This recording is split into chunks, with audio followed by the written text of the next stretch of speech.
morning and welcome back to the Ageless Wisdom Podcast. This is Joshua. I'm the host today, and we have Catherine. And my husband, who is... How does it sound with me stroking my beard on the mic? And we have Leo Avila. Baby, I'm really embarrassed. Please don't do that. Please stop. Yeah, yeah. Just so you know, I can't this wait is to hear that uncut, back. authentic, day-to-day live footage. So what we do now is what you guys see, even though it might be embarrassing for our kids in the future. And me sitting here. I'm Yes. a little embarrassed. Yes. We just got a letter. Well, We're gonna open it up. I got a question. oh, yes. What's your question, bro? Because if you ask a question, My question is, y'all ever get those phrases that like commonly messed up, or like song lyrics? Oh, You ever yeah. hear those songs where you hear the words and you're like, oh, that's what it's saying. ooh, baby. You don't Yeah. have any?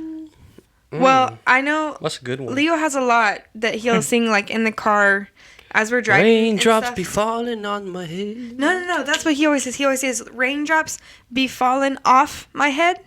But the actual lyric is raindrops keep falling on my head. It's off my head. That makes no sense. It's not off. It doesn't make sense to be falling off your head. Yeah, because they hit my head and they fall off. No, they Yeah. keep falling on my head, and then the song is about like I Raindrops. forget what the song's about. But okay, you know another one that annoys me when people say espresso. Well, you just annoyed Oh. me. What's the problem with it? It's not espresso. It's espresso with an es. Espresso. Okay. Question. No, but for real, people want to Who be like cares? espresso, like we're expressing our coffee. I just don't even. So Actually, espresso, Espresso. See, like Sprite. it's Italian. It's kinda It's like- not Sprite, it's kinda but like last Sprite. ESP. Last week, Leo didn't know how to say elotes. Loties. A lots. Lots for Elotes. sale. Elotes. No, yeah, so What? espresso is one of those. And then you want to know another one? Yes. Mhm. This isn't as annoying as it is. It's just something interesting. And you have to really hear the difference. Okay, so if I were to say we're taking drastic measures, there's two ways that people typically say it. It's either drastic or drastic. Okay, that's just Can a you sound. say that one more time? That's just an accent. difference. Okay, no, listen. Drastic. Okay, Can how you- do I Can Drastic? say you it? repeat the word? Drastic, DR. drastic versus Jurassic. drastic. Can you use it in a Drastic. sentence, please? We are taking drastic measures. I got it. D-R. Oh. Well, yeah, we know. Oh, this is a spelling bee. Sorry. No. So okay, so hear me out. I'm sorry. Bless you, It Lord was a bless you. drastic cough. Okay. okay. So how am I saying it? Drastic. I think you say it mostly correct. Mostly? No, because like You saying it dry, right? Just not the stick. no, but like Drastic. okay, so it's right, like the Dra? kind of like you would say like trap. English teachers. No, but it's like you would say trap. You wouldn't say trap. Trap? Like Trap. TRAP? Yeah, Trap. not trap. Who says it like that? That's what I'm saying. Oh, it's like an example. drastic versus drastic. Yes, like instead of Oh, Drastic. my eyes are opened. and your ears and your brain. Okay, I get it now. Get it? You see what I'm saying? Okay, because somebody the other day when we were in class, they were like, how do you spell drastic? And then her friends start spelling it D-U-R-A. I was like, no. Oh, that's just okay. Oh, Because like she was like, I'm spelling it how you said it, drastic Ah. versus drastic. So it's not durability, it's durability. No, because that one has.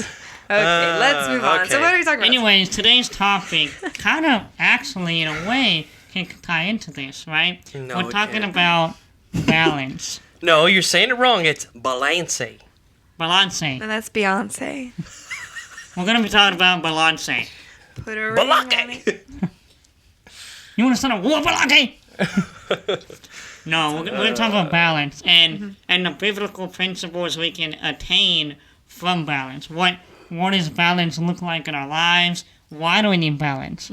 And the importance of balance, because it's easy to go to the extreme of one or the other. And we're going to talk about that a little bit more as we continue. That's amazing, Josh. That was the best intro to date.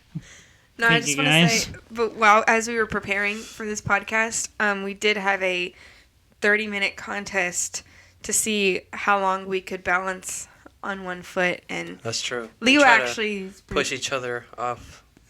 We had to experience every aspect of balance for you guys. we Right. really did. Because we go through everything we got to go through to get you guys to gain this wisdom. Oh, is come true. on, somebody. That's true. But can I start off with the main verse? Yeah, That we're let's deriving open from. it up with the Bible because that's what we like to do. Okay, so how do I pronounce this book? Because there's multiple ways of pronouncing this book. Probably not. How do you pronounce it? Which one are we talking about? Let me see. Pro- Ecclesiastes. I will say it's kind of funny. Like Ecclesiastes. I love like hearing like little children try to pronounce books of the You're Bible for the you're first time. saying I'm a little child. No, not. No, I mean like when we're in the kids' church, I love hearing them trying to pronounce the books of the Bible for the first time These Yeah. are the books because of they the might not have ever Bible. heard Habakkuk before, but they're trying to like what's Habakkuk? Okay, so how do you pronounce this Sorry. one? Ecclesiastes. Ecclesiastes. Ecclesiastes. I say Ecclesiastes, but I think some people say Ecclesiastes. I say Ecclesiastes. No, so it's not that. All right, Ecclesiastes chapter 7.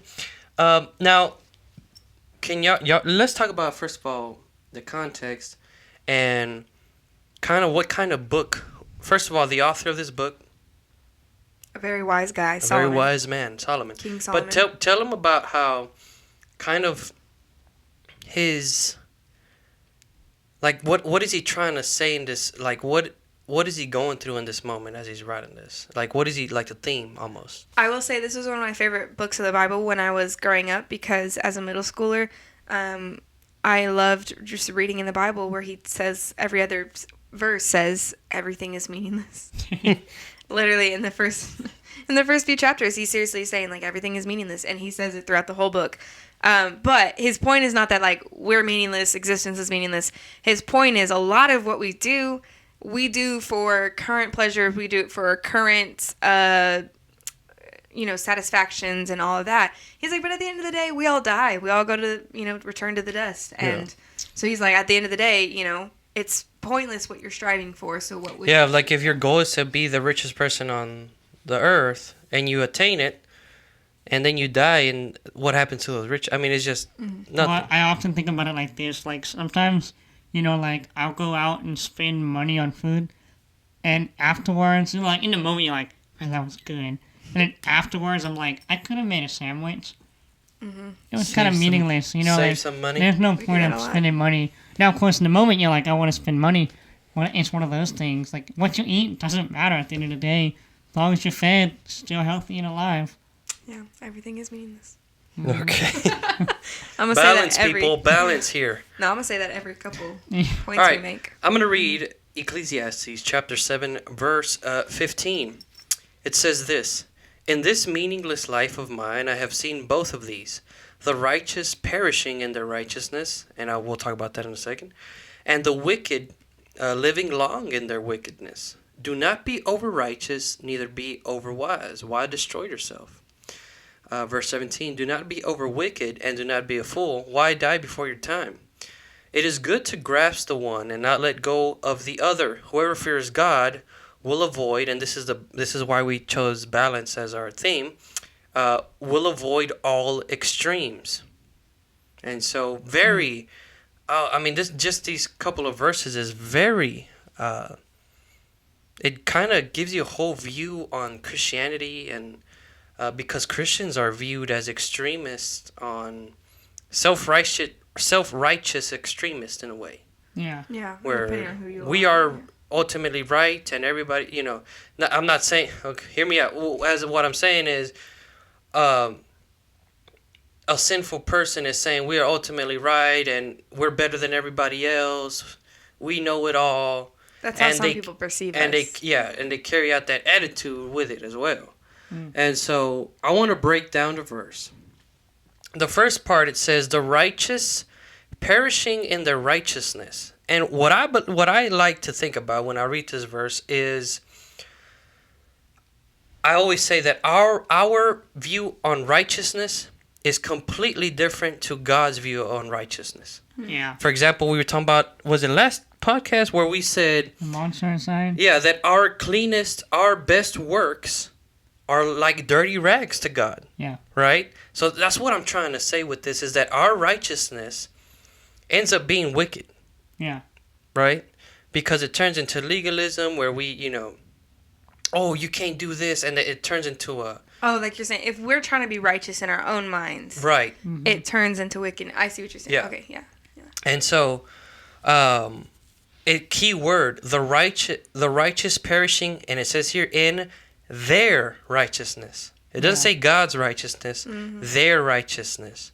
And so, oh, I'm right, I'm better than everyone, and you have to do it like how I live life.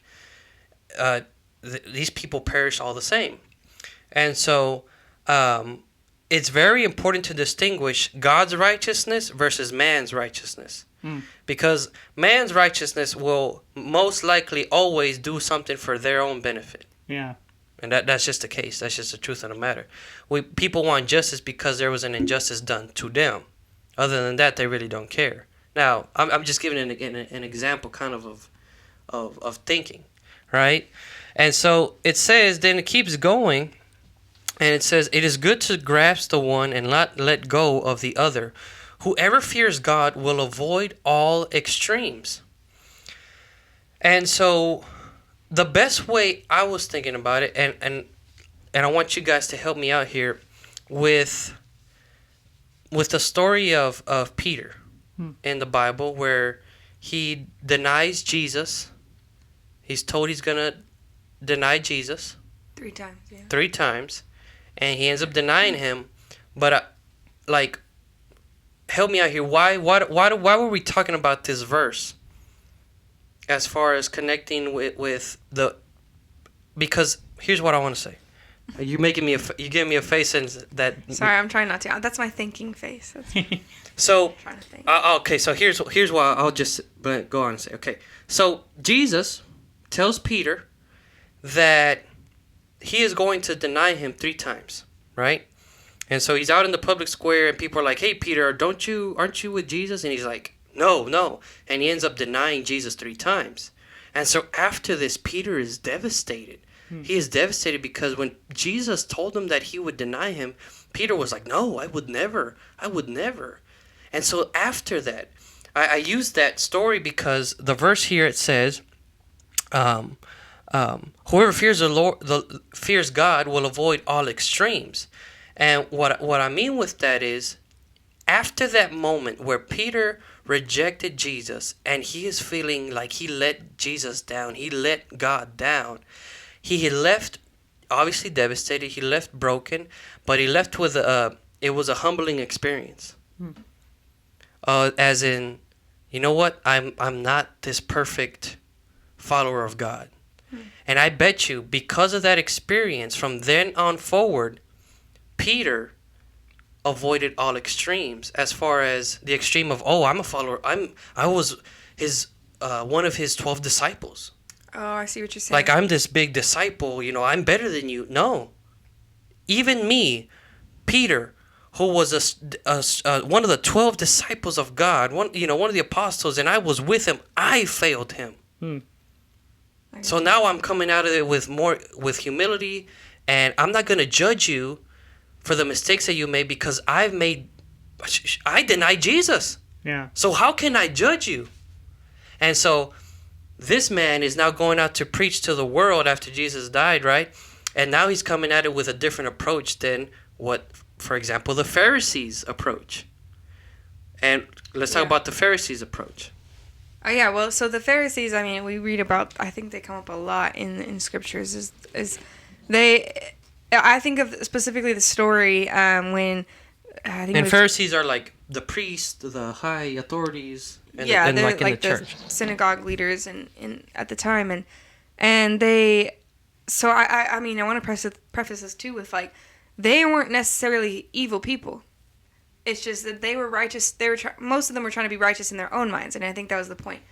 Where it's like Jesus talked to them a lot, and addressed them a lot because they were trying to attack Jesus for what he was doing, and they said, why are you hanging out with sinners and prostitutes and tax collectors and all these people? And he tells them it's not the sick or it's not the healthy who need a doctor, it's the sick. And I think he was trying to tell them too, like you can't be righteous in your own mind. You can't be trying to achieve your own rules and your own set of standards, because you're gonna fail and you're gonna miss the point. Yeah. And I think that's a huge part is that if you are too focused on what you can do on your righteousness, you're gonna miss the point of God wants us to love others. God wants us to draw others to his heart. And if we're so focused on ourselves and our rules and our righteousness, we're gonna miss it. Because the Pharisees were always quick to judge the people. Yeah. Always quick. And in a particular story, Jesus tells them, okay, because there was a particular story where a prostitute, they have her out in this, public square. Adulterer, yeah, my bad, yeah. And they call Jesus, what would you say? And so they all, that time they would stone, because it was an offense. It is an offense in the law of God. And so Jesus' point to them was, yes, she's wrong. Yes, she has done wrong. She has broken the law. But you are quickly judging her as if you have never broken the law yourself. And so he says that famous line, whoever was the... Come on, I'm going blank here. I don't want to... One of those things that You people say. has no sin, throw the first Yeah, stone. throw the first stone. Yeah, if you have never sinned, you throw the stone. And they all dropped the stone. I walked away. Because they're like, yeah, we all sin. We all make mistakes. And that's what he was trying to make a point. And that's my point I'm trying to make today of avoiding extremes. And that's what we're talking about today. Yeah. Balance. Yeah. Yeah, absolutely. I think I talk about it a lot too. It's just in life, everything needs a balance because too much of anything will hurt you. And like Leo always says, everything. If you look at anything, the devil's in it. The devil is in everything, and you can find God in most everything as well. But the balance is okay. Look, there are some things you could say processed food, and the devil rules the world, so we can't eat grass. You can't be extreme, and I think that's where balance comes in play. Where we have to understand the key aspects of our foundation, and speaking to that, with any foundation or concrete level ground for building a house or something, it has to be balanced, right? You can't build a house on. Or I would the say, edge. in order to properly balance, you need a firm surface, a firm foundation. Exactly. Like if it's impossible to be balancing on the cornerstone. shifting earthquake. Yeah, on a mountain, like on the side of a mountain. Yeah, It- it's impossible. It Or makes on it sinking hard when you sand. don't have a firm foundation. And that's one of the things I think we want to touch on too is you have to have a firm foundation and have a balance. That means you got to know what to believe and you got to have biblical foundation, the biblical groundness of the biblical, what do you call that? Like, biblical truths, in your life. Yeah. And then you have a balance, how you approach this world. Because we can't go around this world and condemn everybody that, oh, you're sinning, because we too are sinners. We can't go to the extreme of, oh, you do this, you do that. We have things that we fall in. And it's that balance of like, okay, look, well, this is what we believe, but we also got to show love to people that don't yet understand. And so that means, for example, Jesus gave us the Great Commission. It says, make disciples, baptize them, and you basically spread the gospel. The good news is, the gospel is the good news, which means, hey, God has these set of laws, right? And not to make life boring, not because he hates us, but he wants to keep us safe. And so we broke those laws, and the rule is, if you break a law, you deserve punishment. And the good news is that Jesus took that punishment, right? And so that is our foundation, right? And so with that foundation, we have to balance ourselves, because not that Jesus is the problem, is that we are the problem. We tend to take too many extremes. We take the super extreme to the right of legal. It becomes legalistic, where if you break the law, I mean, you're going to be condemned. I mean, it's straight up judgment. When we are not the judge, God is. But then we have the other extreme, where it's like, oh, because I am saved, I get to do whatever I want. And so it's avoiding those extremes. And that's what we're talking about, having that balance on the foundation of Jesus. And so, of course, every situation in your life is a different situation. And, that's between you and God, how you manage that situation. Because every situation calls a different, almost different lean, if you know what I'm saying. Yeah. Ooh, come on, somebody. Well, it reminded me, we're talking about foundations. Like, I think it was maybe my freshman or sophomore year of college. I forget what exactly was going on, but I remember I was sitting and praying and just asking God for just some wisdom and for a word. And I felt like he gave me this vision, and it was like this, this house building site, right? And so the foundation was laid, and it was concrete, inside the ground, like you would, like, I don't know how to build a house, but I imagine you start with the foundation. And so the foundation was laid, and so it was concrete, and all four corners are, they're set, ready to go. And it was like I was the one who was like building. So I built like four little like basically 2x4s, and then I was gonna build the house on top of that 2x4. So like the 2x4s, were sticking out of the foundation, right? And I was planning on putting the house on top of that. And as you can imagine, that's not gonna hold up very well. And so so I remember just in this vision, just seeing myself building that, trying to build my own foundation, and then the storms in the background. Like there was like it was a beach house, by the way. It's pretty cool. But then there was like a storm in the background, and it was coming. And so I was asking the Lord, what does this mean? He's like, well, you're trying to add your own stuff. You're trying to add your own foundations on top of what I've already given you. He's like, you just need to stop it, because either the storm's going to come and you're going to get knocked over, or I'm going to have to knock these out for you. He's like, or you can just decide to trust me and stop trying to build stuff on top of what I've already built.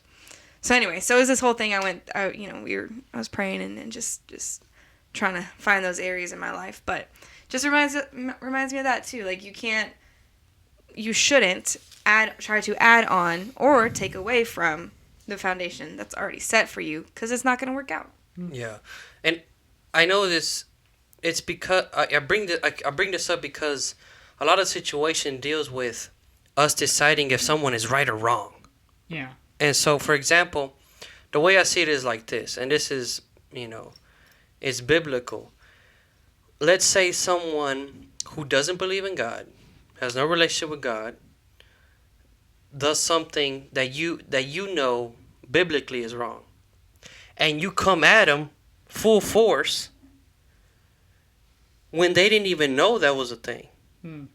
Or they don't follow that, they don't believe in that. How does that make that person feel? If our goal, if our foundation is, hey, make them a disciple, baptize them, make them part of the church, will that benefit? Yeah. And make them come to the church? Oh, hey, thank you for judging me so harshly. I appreciate it. Let me go to your church. Is that what's going to happen? No. But at the same time, on the other side, let's say someone who is a leader at the church, they know all this stuff, they preach it, and they rear off course. I'm not saying again that at that point it's okay to go full force. Again, that we're not God, but at the same time, it's like you can come with a more, hey, buddy, you're wrong here. The Bible says that if you are in leadership, or if you are in authority, you are held to a higher standard. Exactly. And so that's my point in all of this, of balance. Because I feel like a lot of days in the church, we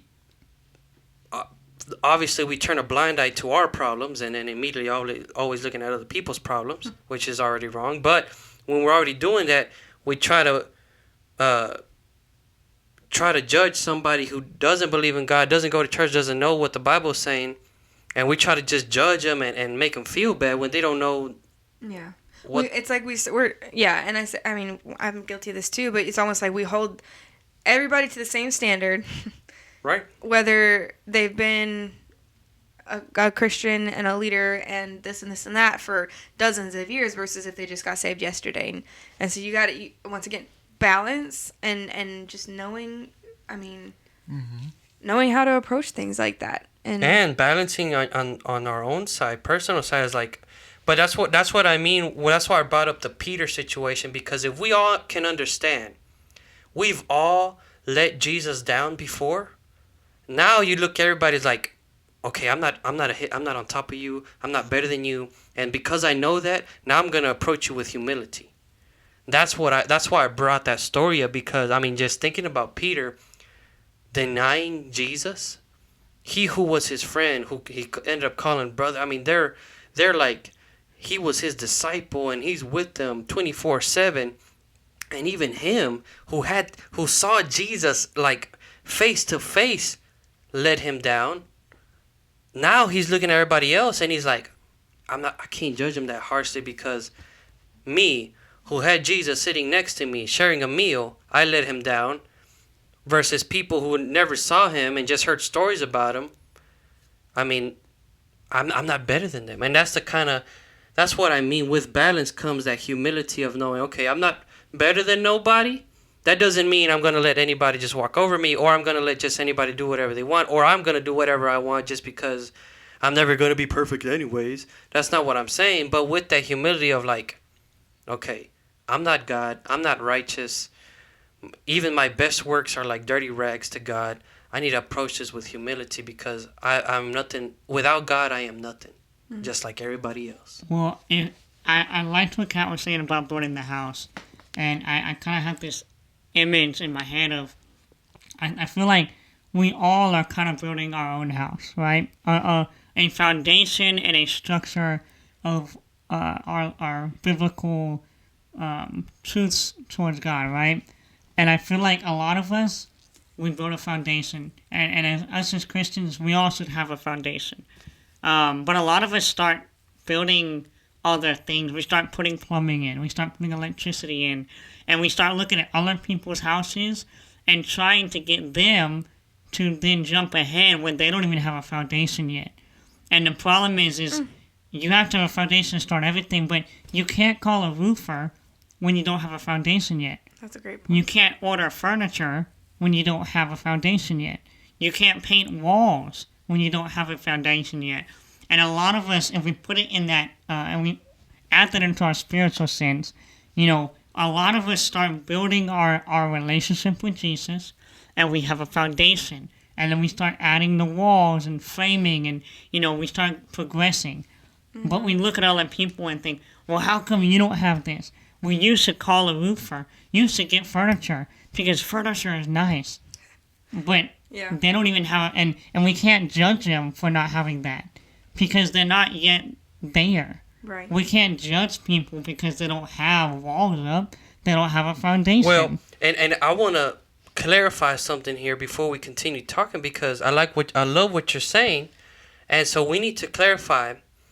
There is a difference between, because we throw this, I hear it thrown around a lot. Don't judge, don't judge, don't judge. Hey, the Bible says don't judge. That's not what it says. First of all, we make judgments every second of the day. I make a judgment between the distance of the next step on the stairs in relation to the distance of my foot. That's a judgment. I made a judgment with my wife, and my judgment was she is beautiful. That's a judgment. Well, it was a fair judgment. Right? Or at a judge. Because when we think of judge, don't judge me, we're always thinking of a negative sense. Oh, guilty. No, but innocent judgment is also a judgment as well. Yeah. And so when somebody compliments you, that's a judgment. Their judgment is that you're a good person, that you're whatever the compliment is. But on that same, so when we say don't judge, what we're really saying is, hey, don't expect like they don't have yet. No. What I mean when people say don't judge me is like, hey, don't if it's we don't want the truth at times, Yeah, Yeah. I see what you're saying. right? So don't judge me. People say don't judge me because And they so want to go. what the Bible actually says They want to go do. is what they be a just judge, Yeah. a right judge. So in your example, Yeah. if somebody's barely building their foundation and you're judging them because why don't they already have their furniture? Well, you're making an unjust judgment. And that's exactly And my that's point. the mistake. Exactly. Not that you're judging them, because we're always going to have judgments and people going to judge us just as much as we judge them. Always, always. You can't stop. Yeah. The point is, are you a righteous judge or you are just a biased judge on yourself? Oh, come on. I'm glad you clarified that because that's exactly the point is that we have to, encourage people at the season they're in. And if you're trying to make someone do something, if you're judging them for what they believe in and it's their second week in church, But then on the opposite side of the spectrum, if they got walls up and they got everything up and they still haven't, And they're trying to go back to the basement and redo yeah, their and foundation. if they're still trying to work on the foundation or they put 2-inch nails instead of 5-inch nails, and you're like, dude, your walls are falling down. Like, you have to tell them, hey, before you put the furniture in, you need to focus on the walls. Hey, before you focus on the roof, you need to make sure that the ground that your foundation's on is solid. That's what we mean is that, if there's a new Christian, we can't falsely, hey, what are you doing this for when they don't understand yet. But you also have to understand, as Christians and as people, we're always going to be, people are always watching us. When you build a house, people are always watching. People are going to say, why'd you pick that color? There are things that, people are always going to be looking at. But it's understanding sometimes people, they're going to give us advice too. Sometimes we need it. Because nobody knows how to build a house all by themselves without some advice, right? Experience.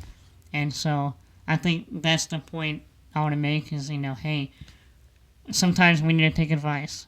But sometimes we need to look at other people and understand the season they're in and understand where we're coming from and where they're coming from. Well, I like what you... Oh, go ahead. Wait, I just want, before I forget. No, but before I forget, actually, so you were talking about, like, how it doesn't, the Bible doesn't necessarily don't judge.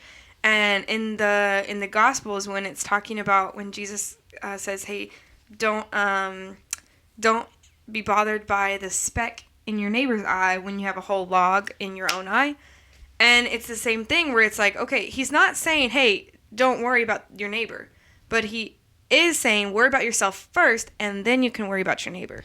Yes. So it's like, you notice there's something going on in their life, and it's okay to call them out for it, but first check that you don't have that same issue. Here's And my so Or invisible hand that you don't I'm have gl- issues. I'm glad that you said that because what I'm about to say connects but what both of y'all said. Come on. Come on, somebody. No, Oof. but okay, so check this out. You use the word advice. That when you think of that word, gives you a different feeling than a judgment. Right?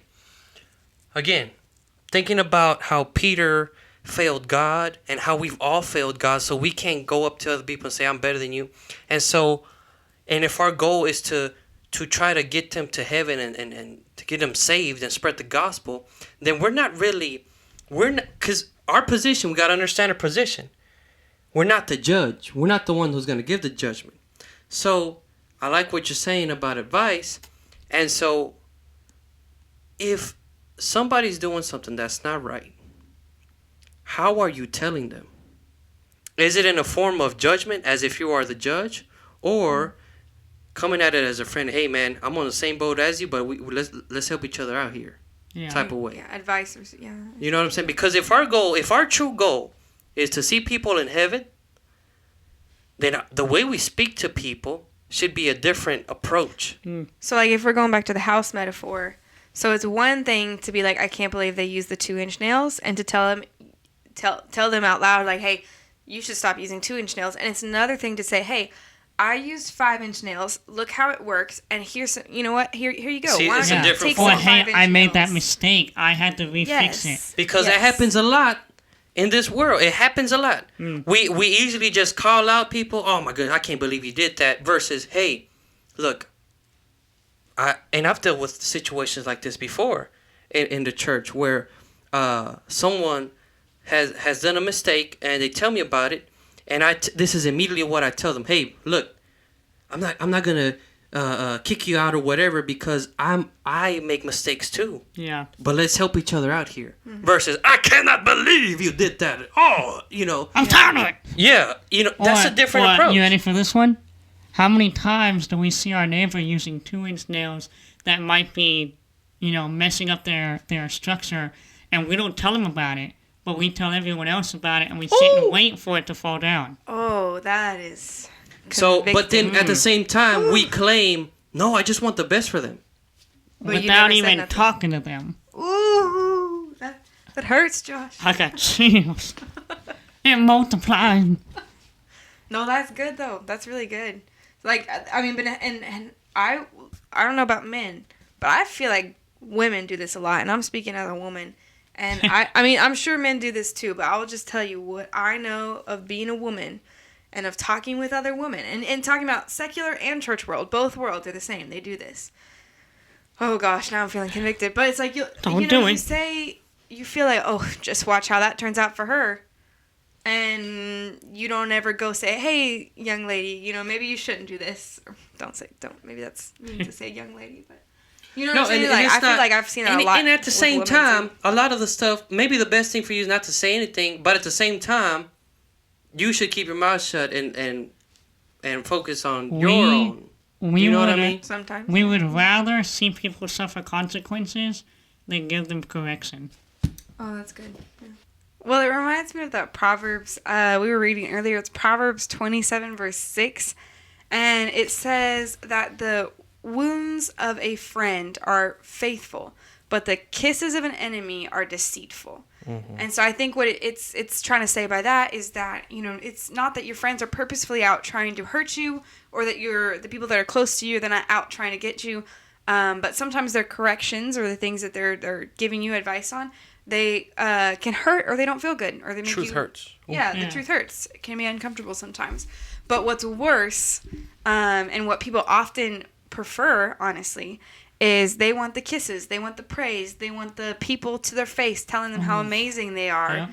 And yet those are the things that are the most deceitful. Just like when Jesus was on his way to the cross and Judas kissed him to betray him. Ooh. In his face, in front of him, he was still his disciple. He was still loving on him. But that very next second, it was what led him to the cross. So anyway, so just something to think about that. Yeah. So, as we wrap this up, the last thing is I want to kind of touch on just briefly, how can we apply this? How can we put this into practical use and use this so that we can balance and have a good foundation? Okay. Yeah. Okay. Well, first thing, like they say in AA, that the first step is admitting that you have an issue. And I think the first step is admitting that we all have issues and that we all Are sinners. are sinners. Well, yeah, and we all are We've sinners. all fallen short of the glory of God. Absolutely, yes. And admitting that sometimes we do need to address the log in our own eyes before we start addressing other people's issues. And just approaching it all with humility. And I think if we can do that, that we're on our way to just being better followers of Christ and being better representatives of Christ. Yeah. Leo? No, I agree with her. She said everything. She stole the words right out of my mouth. Yeah. You're just saying that. I would agree. I mean, I like what you said about how, the kisses might seem nice, but what is the motive behind it? And sometimes it's better to have a wound from a friend that you can trust, that then you can grow. And if you look at natural, when you usually have a scar or something, it usually grows back. Then when you have muscles and you work out, it grows back stronger, right? Mm-hmm. And so a wound from a friend I look at it like a muscle. You tear the muscle, but it comes back stronger. But a kiss from an enemy can lead That's to a destruction. dagger in your heart. Yeah, and it'll lead to... That's so extremely. Yeah. Well, it's almost Well, I one had of to make it clear those- that... Well, okay, I would rather say that a friend's wound is not really a wound. It's just like when a parent No, like he was saying, like it's like a muscle, like a working out. whooping, right? A little whooping. A little whoopings, right? I didn't Versus- get little whoopings though. Versus like Judas, who like literally kissed Jesus' cheek and then ended up, Yeah. So I Killing him. would agree with that. I like that. I had a verse I want to share. I'm going to read it out loud for the folks online. It is Matthew 6:33. But seek first his kingdom and his righteousness, and all these things will be given to you as well. And I wanted to say that because I think one of the best ways to put balance and foundation into practical use is we just got to focus on him. Yeah. Focus on him, his righteousness, his kingdom. And if we're striving for Jesus, then everything else will fall along and fall into place. Because when we're focused on him, he will lead us, he will direct our path, and he will fight our battles that we cannot fight. Amen. But it's looking to him, focusing on him, and not trying to do it in our own strength. But yeah, that about wraps it up. Thank you guys for watching. Thank you to everyone in Germany, Canada, America, Mexico, everyone watching, even Australia. Shout out to my family over there. Everyone watching. Like, comment, subscribe, Yes. download. Thank you Yeah. guys. And as always, comment anything if you want us to talk about something that's on your heart or something that you want to know about. Let us know. Absolutely. And we will see you guys next week. Bye, y'all.